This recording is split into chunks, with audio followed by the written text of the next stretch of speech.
Under the Trump administration, you will pay a tariff, and in some cases, a rather large one. दुगना लगान लगेगा। Trade war कहलाई जा रही है, कारोबारी युद्ध जो चल रहा है। India charges us auto tariffs higher than 100%. तो 100% हम भी लगाएंगे ये निर्यात का कर। ट्रंप के मातहत कोई भी भारत के ऊपर रियायत नहीं हो रही है। ट्रंप पूरी तरीके से बेरहम हो रहे हैं। बड़े बड़े देश, छोटे छोटे देश, इन सबके ऊपर जिस तरह की वो ये पूरी कर नीति, टैरिफ पॉलिसी लागू कर रहे हैं, उन टेंशन लेने वाले लोगों में, उन परेशान जो देश हैं, उनमें भारत शामिल नहीं है। I know today a lot of countries are nervous about the US. Okay, let's be honest about it. We are not one of them. यहाँ ये बताया गया कि भारत अब दुनिया की सबसे बड़ी ताकत बन चुका है। बड़े बड़े देश अब उसके पैर के नीचे हैं। बड़े बड़े देश अब उससे झुककर मिलते हैं। अगर पूरी दुनिया की जो जीडीपी है, अगर वो गिरती है, तो भारत की जीडीपी पर असर पड़ेगा। तराजू की तरह एक सौदा करना होगा, एक तराजू में रखकर देखना होगा कि किस तरह की डील इनसे दे पाते हैं।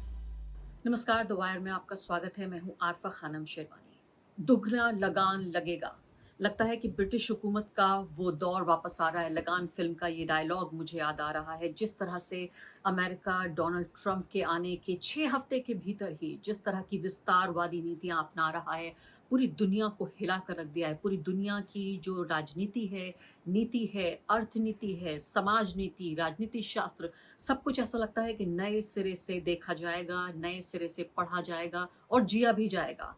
भारत भी इससे अछूता नहीं है। सिर्फ फर्क इस बात का है कि बाकी देश जो इस पूरी जो ट्रेड वॉर कहलाई जा रही है, कारोबारी युद्ध जो चल रहा है, पूरी दुनिया में जो ये टैरिफ का टेंशन नजर आ रहा है कि डोनाल्ड ट्रंप ये कहना चाहते हैं कि वो make America rich again, make America great again, यानी अमेरिका को फिर से अमीर और फिर से महान बनाया जाएगा। सिर्फ फर्क इस बात का है कि जिन देशों पे असर पड़ रहा है, उन देशों में और भारत में फर्क ये है कि वो देश ये दावा नहीं करते कि वो विश्व गुरु बन गए हैं, वो वर्ल्ड लीडर बन गए हैं। हमारे देश के जो नेता हैं, हमारे देश के जो प्रधानमंत्री हैं, उन्होंने बड़े बड़े दावे किए और उसके बाद अब ऐसा लगता है चारों खानों चित नजर आ रहे हैं।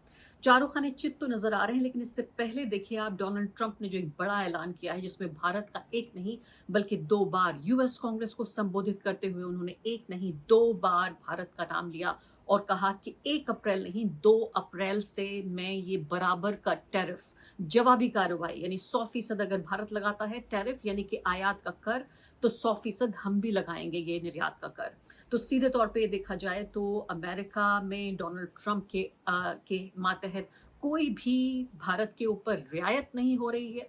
ट्रंप पूरी तरीके से बेरहम हो रहे हैं, जैसे वो बेरहम हैं बाकी देशों के लिए, चाहे वो ब्राजील का हम जिक्र कर लें, मैक्सिको का जिक्र करें, कनाडा का हम जिक्र करें, पूरी यूरोपियन यूनियन को जिस तरह से वो बात कर रहे हैं, रूस और चीन की हम बात कर लें, बड़े बड़े देश, छोटे छोटे देश, इन सबके ऊपर जिस तरह की वो ये पूरी कर नीति, टैरिफ पॉलिसी लागू कर रहे हैं, भारत को भी इससे अछूता नहीं रख रहे हैं। हालांकि उम्मीद ये की जा रही थी कि अभी कुछ ही दिन गुजरे हैं, जबकि राष्ट्रपति बनने के बाद, डोनाल्ड ट्रंप राष्ट्रपति बन गए, उसके बाद भारत के नेता, भारत के प्रधानमंत्री नरेंद्र मोदी, जो उन पहले नेताओं में से एक थे जिन्होंने अमेरिका का दौरा किया और माना जा रहा था कि इससे कोई दबाव पड़ेगा, इससे कोई इस तरह की कोई कारोबारी नीति पैदा होगी जिससे भारत के कारोबारियों को राहत होगी, या वो एक तरह से ऐसी उम्मीद करें कि बेहतर कारोबारी रिश्ते होंगे जिससे भारत के कारोबारी और भारत के आम लोग दोनों को फायदा पहुंचेगा। लेकिन पूरे चारों खाने चित नजर आ रही है ये पूरी पॉलिसी। तो ये स्टेटमेंट डोनाल्ड ट्रंप का सुन लेते हैं, जिसमें सीधे तौर पर उन्होंने ये कहा है कि जो ईयू है, यानी यूरोपियन यूनियन है, मैक्सिको है, ब्राजील है और बाकी देश हैं, वो नाजायज तरीके से जो ट्रेड पॉलिसीज हैं, कारोबारी नीतियां हैं, वो अपना रहे हैं अमेरिका के प्रति। और इसके अलावा 2 अप्रैल को रेसिप्रोकल यानी जवाबी जो है वो कार्रवाई होगी। 100% अगर लगाते हैं ये देश तो 100% अमेरिका भी लगाएगा, 100% अगर भारत लगाता है तो 100% अमेरिका भी लगाएगा। ये तमाम उन्होंने बात कही और मजाक मजाक में ये भी कह दिया कि 1 अप्रैल को वो नहीं कर रहे हैं ताकि ऐसा ना हो कि उनकी जो ये घोषणा है उसको गंभीर तरीके से ना लिया जाए, सीरियसली ना लिया जाए। आइए उनका ये बयान सुन लेते हैं। Under the Trump administration, you will pay a tariff, and in some cases, a rather large one. Other countries have used tariffs against us for decades, and now it's our turn to start using them against those other countries. On average, the European Union, China, Brazil, India, Mexico and Canada, have you heard of them? And countless other nations charge us tremendously higher tariffs than we charge them. It's very unfair. India charges us auto tariffs higher than 100%. China's average tariff on our products is twice what we charge them. And South Korea's average tariff is 4 times higher. Think of that, 4 times higher. And we give so much help militarily and in so many other ways to South Korea. But that's what happens.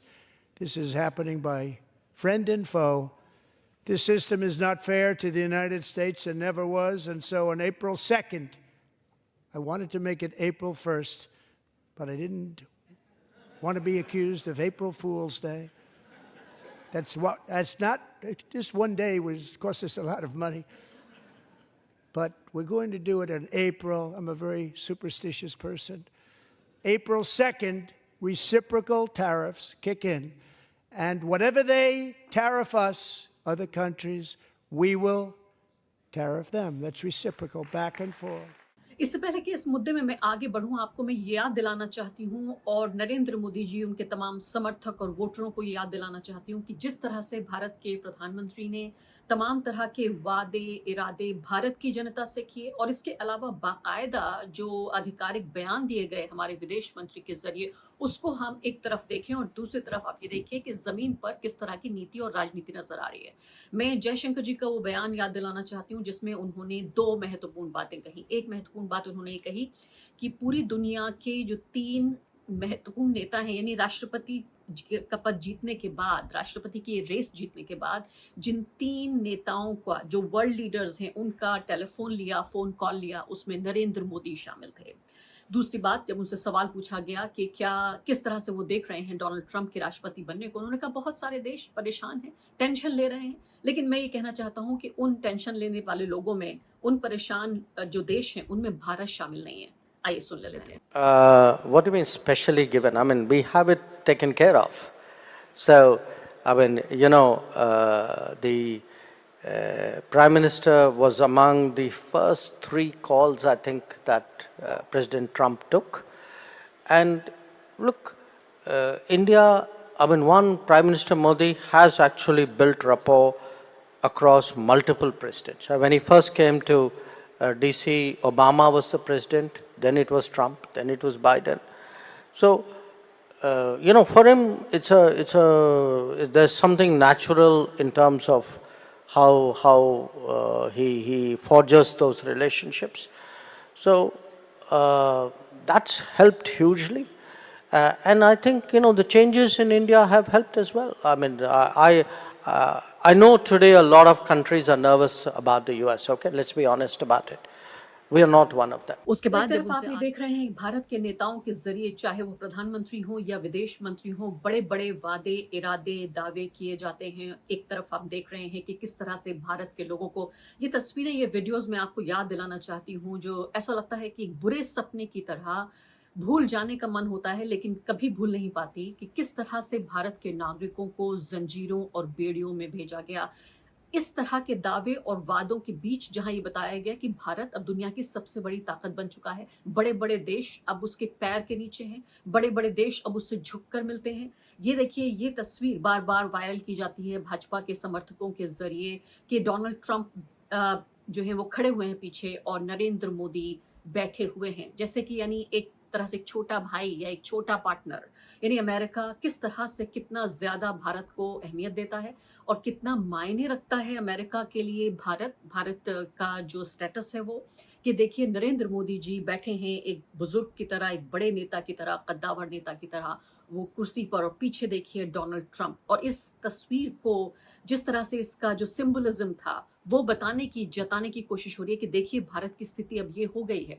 मैंने यहाँ तक कि देखिए local चुनाव में, मतलब ये तो आप भूल जाइए कि लोकसभा का चुनाव, विधानसभा, बल्कि म्यूनिसिपैलिटी के चुनाव में भी भारत को विश्व गुरु, यानी भारत दुनिया का सबसे बड़ा नेता बन चुका है, इस तरह के दावे किए गए और लोगों ने उसको खरीदा भी। सबसे ज्यादा हैरानी की बात यह है कि पूरी जो प्रोपेगेंडा मशीनरी है उसने इस झूठ को जिस तरह से खरीदा, वो हैरान कर देने वाली बात है कि पूरी इस झूठ को जो बेचा और आम लोगों ने जो खरीदा, प्रोपेगेंडा मशीनरी बेच रही थी, आम आदमी खरीद रहा था और सोच रहा था कि देखिए जो कुछ अगर बदला ना बदला, कम से कम इतना तो हुआ कि भारत का जो मान है, सम्मान है, जो ओहदा है, जो भारत की स्थिति है, जो स्टेटस है, वो इतना बेहतरीन हो गया पूरी दुनिया में कि अब भारत के आगे कोई देश नहीं बचा है। ये ऐसा लगता है कि आईना देखने वाली बात है। आज का दिन आईना देखने वाला दिन है कि हम किस तरह से देख रहे हैं कि तमाम देशों की के लिए जो पॉलिसी है, जो नीति है, बिल्कुल उसी तरह की पॉलिसी नीति भारत के लिए भी है। तो डोनाल्ड ट्रंप कमोबेश वही राजनीति कर रहे हैं जो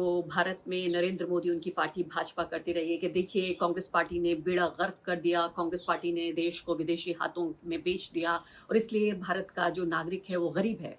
दुनिया की सबसे बड़ी ताकत, दुनिया की सबसे बड़ी इकोनॉमी होने के बावजूद भी डोनाल्ड ट्रंप सिर्फ वही हूबहू उन्हीं के हम शक्ल हैं, बिल्कुल वही राजनीति कर रहे हैं कि देखिए जो डेमोक्रेटिक पार्टी के जो राष्ट्रपति थे, उन पार्टियों के की जो सरकारें थीं, उन्होंने विदेशी हाथों में किस तरह से बेच दिया देश को और इसलिए अमेरिकी आज गरीब हो रहा है। अमेरिका में बहुत दशकों बाद इस तरह की एक बहस चल रही है कि आम आदमी यहाँ कॉस्ट ऑफ लिविंग जिसे कहते हैं, यानी जीवन की जो कीमत है, जितना महंगी हो गई हैं चीजें, अंडे से लेके दूध से लेके ब्रेड तक, गैस तक, यानी तमाम चीजें यहाँ पर महंगी हो गई और आज जो आम अमेरिकी नागरिक है वो परेशान है महंगाई से, इसमें कोई दो राय नहीं है। लेकिन जिस तरह से इसको आर्थिक नीतियों से ना जोड़कर बल्कि विदेशी ताकतों का, बाहरी ताकतों को, एक दुश्मन को ढूंढना, वही करने की कोशिश कर रहे हैं और अपने आप को एक विक्टिम, एक तरह का एक पीड़ित बताने की कोशिश कर रहे हैं कि देखिए अब रिपब्लिकन पार्टी आ गई है, अब सब कुछ ये ठीक कर देगी और जो बाकी जो देश हैं, जो विदेशी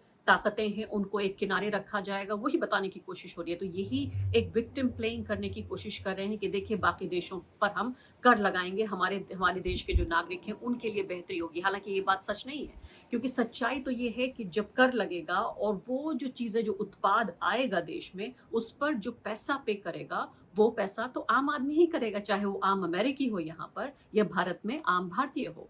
और जो सच्चाई है वो ये है कि जो वॉल्यूम है, यानी जितना सामान अमेरिका बाकी देशों में निर्यात करता है, वो उसके कंपैरिजन में कि वो देश कितना सामान बेच पाते हैं अमेरिका को, बहुत कम है। तो जब अगर महंगा सामान होगा तो जाहिर है वो कम मात्रा में वो सामान खरीदा जाएगा, जिसका सीधा असर अमेरिका की इकोनॉमी में पड़ेगा। जब ये असर अमेरिका की इकोनॉमी पे पड़ेगा तो सीधे तौर पर ये वहाँ के आम नागरिक पे पड़ेगा। अब भारत जो टैरिफ लगाता रहा है ज्यादा, वो जाहिर है अपनी जो घरेलू कंपनियां हैं उनके हितों की रक्षा करने के लिए, ताकि जो घरेलू जो उत्पादन है वो बेहतर तरीके से जारी रहे। कहीं ऐसा ना हो कि सस्ता सामान आ जाए विदेश से और जो भारत के अपने खुद के उत्पादक हैं, जो भारत की कंपनियां हैं, उन्हें नुकसान भुगतना पड़े। तो इसको एक तरह से रेगुलेट करने की कोशिश की जाती है और आर्थिक नीतियों में बहुत ज्यादा बदलाव नरेंद्र मोदी के काल में भी नहीं आया है, जो एक तरह से एक अच्छी बात है। लेकिन जिस तरह से पूरी दुनिया की राजनीति अब बदल रही है, लगता नहीं है कि बहुत दिनों तक ऐसा हो पाएगा। तो अब भारत क्या करने की कोशिश कर रहा है? भारत अब ये करने की कोशिश कर रहा है, भारत सरकार के मंत्री पीयूष गोयल इस वक्त अमेरिका की यात्रा पर हैं और वो कोशिश ये करेंगे कि वो इस तरह की कोई डील, इस तरह का कोई एक सौदा ट्रंप एडमिनिस्ट्रेशन को दें, जिससे वो जिस तरह की रियायत भारत चाहता है वो उसको मिल जाए। यानी कि हम अपने टैरिफ कम करें कुछ उत्पादों पर, तो अमेरिका भी अपने टैरिफ कम करे कुछ उत्पादों पर। यानी एक तरह से एक तराजू की तरह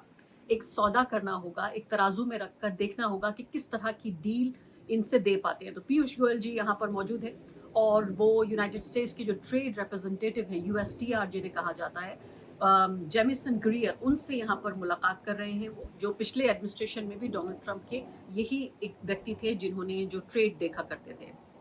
अब यहाँ पर डोनाल्ड ट्रंप जिस तरह से कहने की कोशिश कर रहे हैं कि trillions and trillions of dollar, वही मैंने कहा कि जो अतिशयोक्ति की जो भाषा होती है, जो लफ्फाजी की जो भाषा होती है, उसी लफ्फाजी की भाषा को लगातार पिछले 6 हफ्ते से मैं यहाँ पर देख रही हूँ। लेकिन हालांकि उनका भी एक वोटर है जो सीधे तौर पर इस तरह की लफ्फाजी की भाषा को खरीद भी रहा है। तो अब जो इम्पैक्ट है वो क्या पड़ने जा रहा है भारत के ऊपर और भारत क्या करेगा इसको देखकर। तो रेटिंग एजेंसी मूडीज ने क्या कहा है? मूडी ये कह रहा है कि इंडिया, वियतनाम और थाईलैंड ये इस तरह की इकोनॉमी है जिनके ऊपर इसका असर पड़ सकता है, क्योंकि ये विकासशील देश हैं खासकर, और इन पर असर पड़ सकता है। हालांकि भारत के ऊपर इसका असर कम है।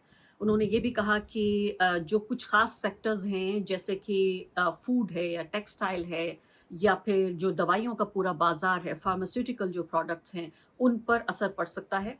और इस तरह की कंपनियों पर भी असर पड़ सकता है, ये कहने की बात है। रेटिंग एजेंसी ये भी कह रही है कि जो करेंसी है जिसको हम सीधे तौर पर देख रहे हैं कि असर पड़ रहा है सीधे तौर पर, वो ये कि डॉलर के मुकाबले जो रुपए की तादाद जो वैल्यू है वो लगातार गिर रही है, जिससे भारत के जो कारोबारी हैं, भारत का जो नागरिक है, जो भी विदेशी मामलों से डील करता है, उसके ऊपर सीधा असर पड़ रहा है। मूडीज का ये कहना है कि और ज्यादा नीचे जा सकती है। इन देशों की, जो वियतनाम का जिक्र हो रहा है, थाईलैंड का और भारत का जिक्र हो रहा है, इन्हीं देशों में जाहिर है कैटेगरी में बना के दिखाने की कोशिश कर रहा है इकोनॉमी का, अगर हम कंपैरिजन करने की कोशिश करें तो सीधे तौर पर जो है आप यानी कि आने वाले दिनों में कोई बेहतरी की उम्मीद कम से कम हम नहीं कर रहे हैं।